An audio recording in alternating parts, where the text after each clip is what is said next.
The impact of the slide and Emma's impact into the standing water at the bottom of the slide caused Miss McGinnis's clothing to be painfully forced between her legs and for water to be violently forced inside her? Oh, God. Disneyland is your land. Here age relives fond memories of the past. And here youth may savor the challenge and promise of the future. Hey guys, it's Mikayla and welcome to another video. New lawsuit just dropped. Y'all, I was just scrolling on Twitter, minding my business. Yes, Twitter. Okay. And I came across a tweet that said something along the lines of, woman is suing Disney for a wedgie she got while on one of their water slides. And I immediately was like, you know what?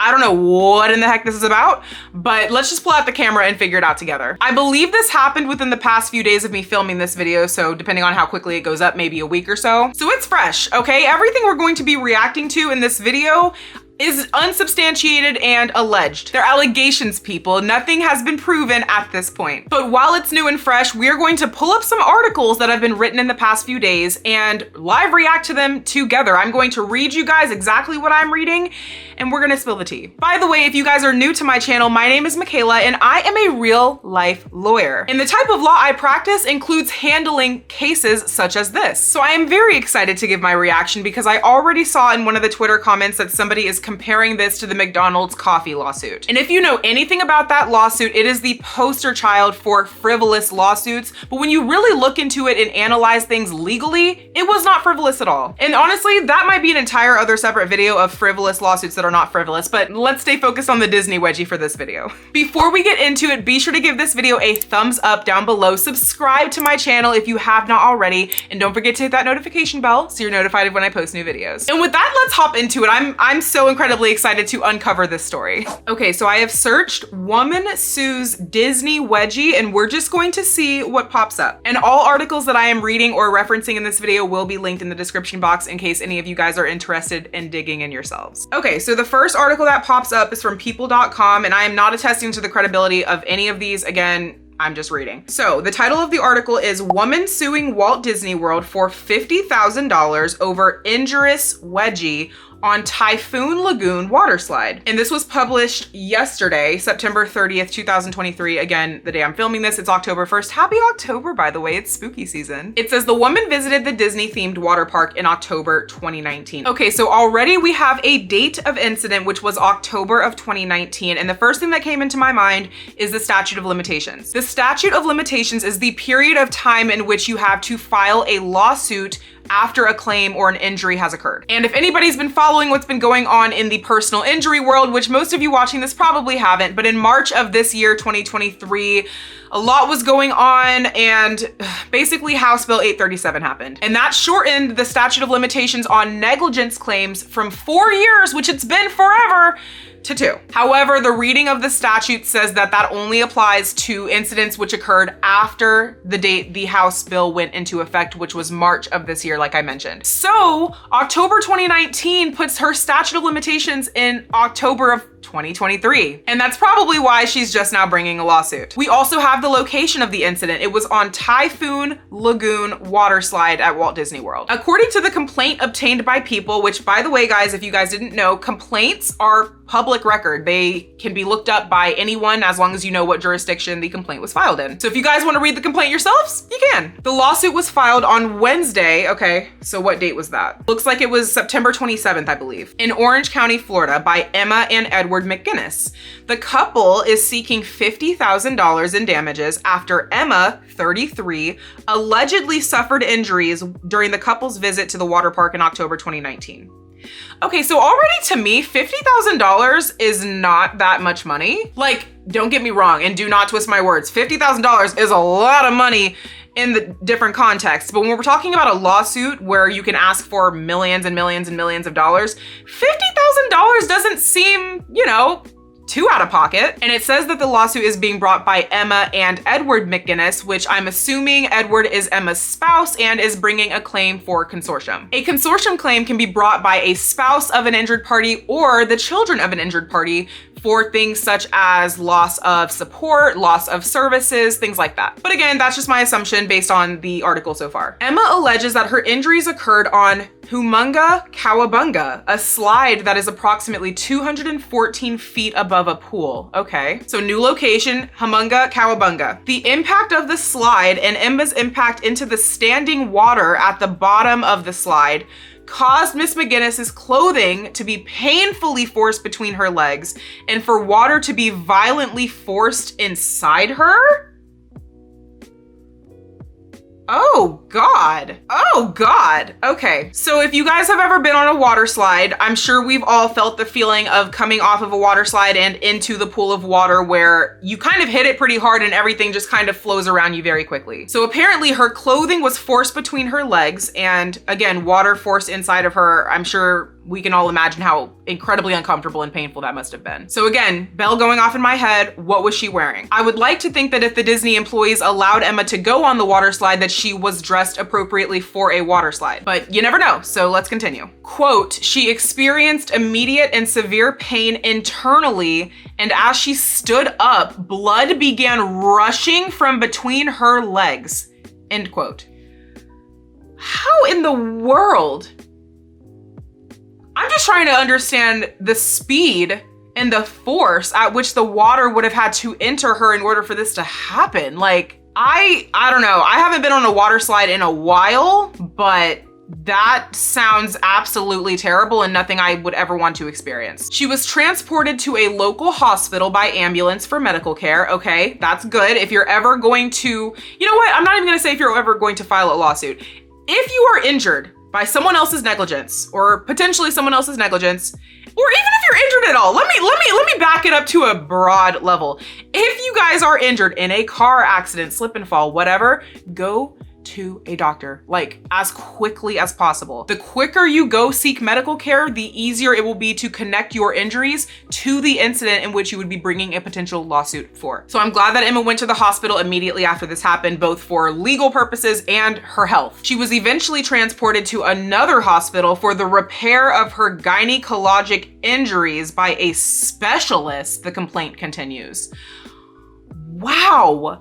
Okay, I'm so sorry. Reading this, and am I biased because I am a plaintiff's personal injury lawyer? Absolutely. So let's get that straight now. However, I always look at cases as impartially as possible because as an attorney, I have to determine whether a case is good if I'm gonna take it, right? And to me, if you have to be rushed to a hospital and then rushed to a second hospital and then see a specialist, like, you are not faking, you're not messing around. I mean, blood began gushing out of her. You can't fake that. So clearly her injuries are severe. Alan Wagner, the attorney who filed the suit, wrote in the filing that while Emma was aware there were risks that could occur while on the attraction, which, yes, I mean, anytime you go to a theme park, a water park, a fair, anything, of course there's risks in riding the rides. Quote, the slide carries with it specific risks about which Disney knew or in the exercise of reasonable care should have known. And that is a really important point.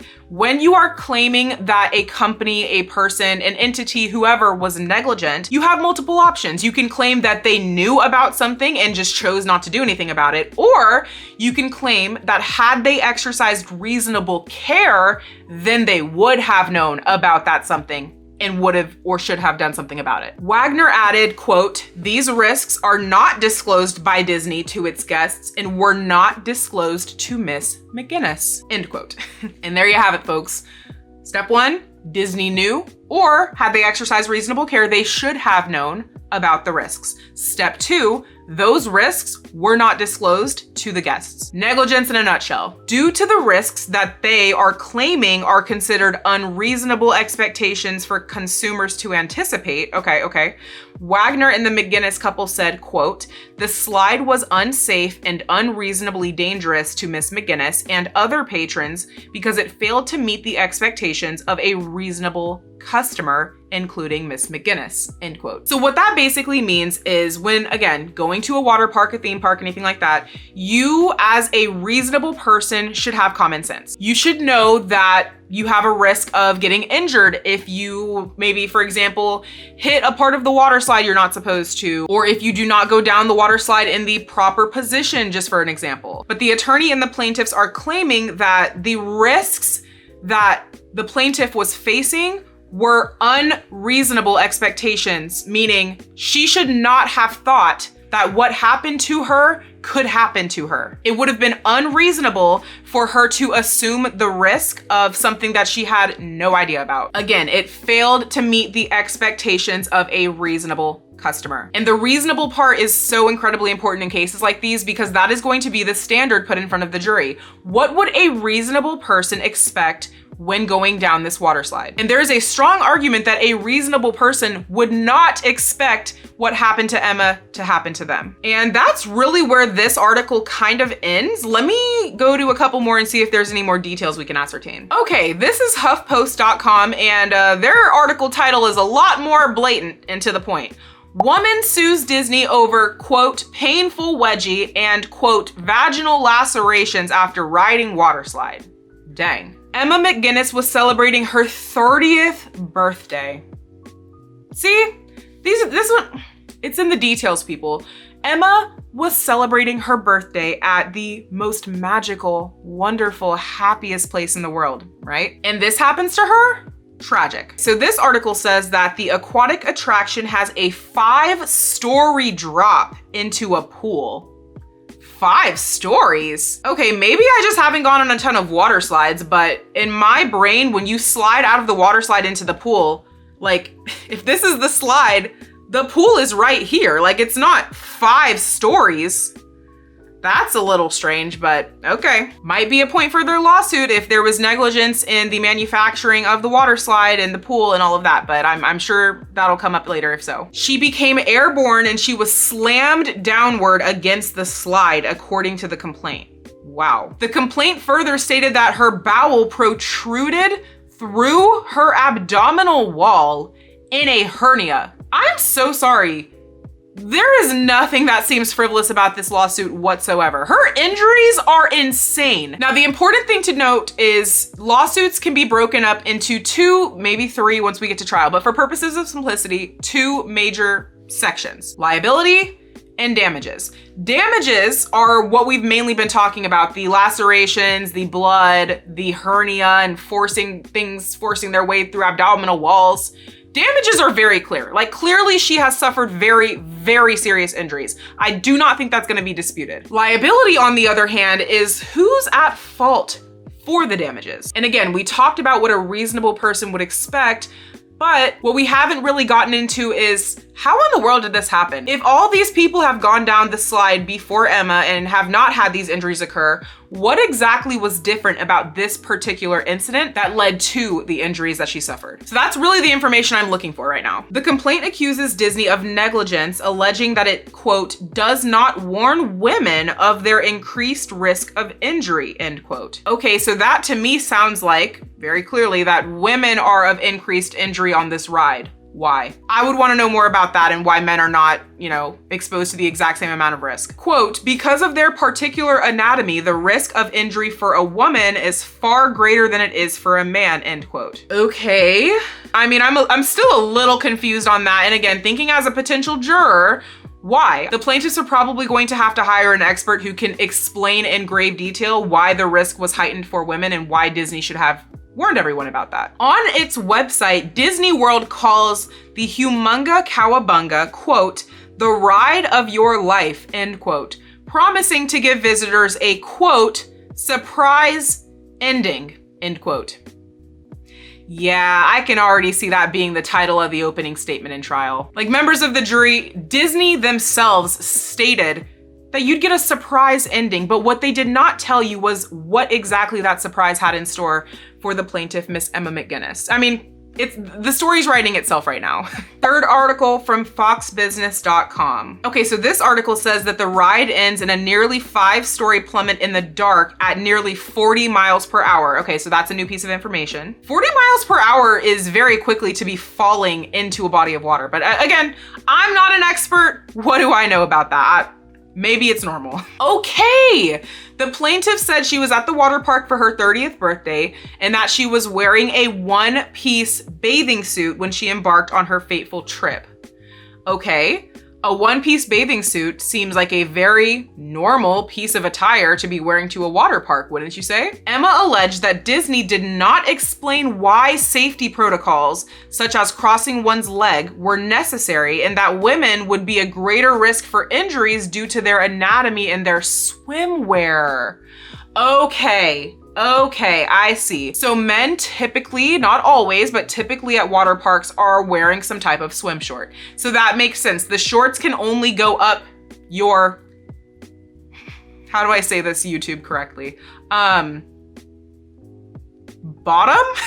They can only go up so far. But a one-piece bathing suit, I mean, that thing can go up very high for ages, if you will. So that makes sense. Now, what I'm questioning is it says Emma alleged that Disney did not explain why the safety protocols were necessary, but do they have to? As long as the employees told her what the safety protocols were, I'm not sure they had a duty to explain the reason behind them. So I'm sure that's going to be a question for the jury. When a rider of the slide reached the bottom of the ride and traveled into a pool of water designed to stop further travel, the force of the water can push loose garments into a person's anatomy, known as a wedgie. Because of the woman's anatomy, the risk of a painful wedgie is more common and more serious than it is for a man. Okay, that makes sense. The lawsuit continues saying that Emma's injury could have been avoided if Disney World had instructed her on proper clothing to wear while inside the Humunga Kowabunga slide. So again, what do you guys wear to water parks? Let me know in the comments, because to me, a one-piece bathing suit, that's very normal clothing. I don't know what they were expecting her to be wearing, honestly. The risk of injury can be eliminated by using shorts or other protective clothing to act as a barrier and to prevent clothing or water from being forced inside his or her body when slammed into the pool of water at the end of the slide, the lawsuit says.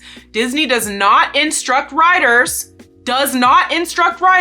to wear protective clothing, does not make such protective shorts available to riders, and does not warn riders of the risk of injury if protective clothing is not worn while using the slide. There you have it, honestly. There you have it. If Disney is aware, or should be aware, of the risk if somebody is wearing just a one-piece bathing suit and they do not require that person to wear protective clothing, that's kind of on Disney, right? The couple is arguing that the slide is unsafe and unreasonably dangerous and that Disney was negligent. The lawsuit says Emma was immediately rushed to the hospital where she suffered severe and permanent bodily injury, including severe vaginal lacerations, a full thickness laceration causing plaintiff's bowel to protrude through her abdominal wall, and damage to her internal organs. And then lastly, let me just check one more article to see if there's any other details that were left out. This is from NBCmiami.com. Couple sues Disney World over claims that water slide caused severe wedgie. The complaint said that riders are told to cross their legs at the ankles before they go down the slide. And I do recall being told that. However, I'm gonna keep it real with y'all. I never knew the reason why either. I think it's very possible for you to be going so quickly and everything to be so forceful that your legs get uncrossed. I'm not really sure if relying on the patrons of the establishment to keep their legs crossed in order for injuries like these to be prevented is enough. I don't think that's enough. The lawsuit said in this woman's case, when she went down the slide near the end, her body lifted up and she became airborne. She was slammed downward against the slide, which increased the likelihood of her legs becoming uncrossed. That's exactly what I'm saying. If this is a risk that Disney knows about, they have to have more fail-safes put into place other than just requiring people to cross their legs. Like, come on. The lawsuit said that had Disney warned her about the risk, she would not have gone down the slide. And that is a very important point as well. Okay, before we round this off, I am going to try to see if I can find the complaint myself and see if there's any other nuggets of information in there that were not in these articles. Okay, it popped right up on the Orange County website. Let's see. Okay, so I can confirm that the complaint was filed on the 27th of September, and there are 2 counts. 1 count for negligence, and as I speculated to earlier, another count for loss of consortium. I think that this is going to be the catalyst on which this case rests upon. It says at the top of the slide, riders are instructed to cross their legs at the ankles. Riders are not told why their ankles need to be crossed, the importance of doing so, or the risks of injury if one's ankles become uncrossed. So I can guarantee you guys there's going to be a lot of back and forth as to whether that was necessary.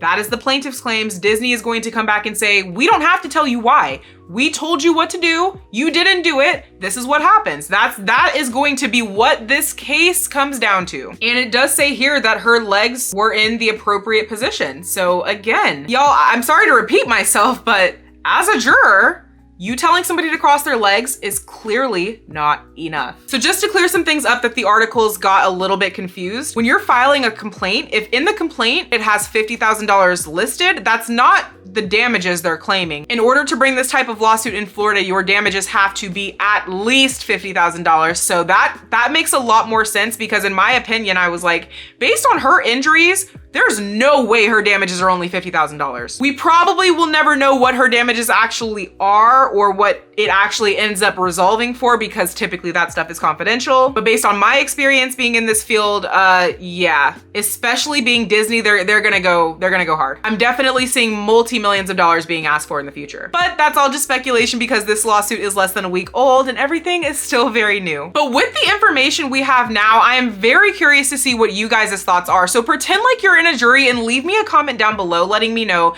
based off of what we learned today, who do you think was liable? Do you think that the plaintiff should have been protecting herself more and that she assumed the risk? Or do you think that Disney should have given better warnings and had more intense requirements for safety? I'm looking forward to reading y'all's thoughts down below. Thank you so much for watching this video, and let me know if there are any other articles, news, anything like that that you guys want me to react to when it comes to the legalities of everything. I appreciate all of you being here, and I will see you in my next video. Goodbye and go thrive.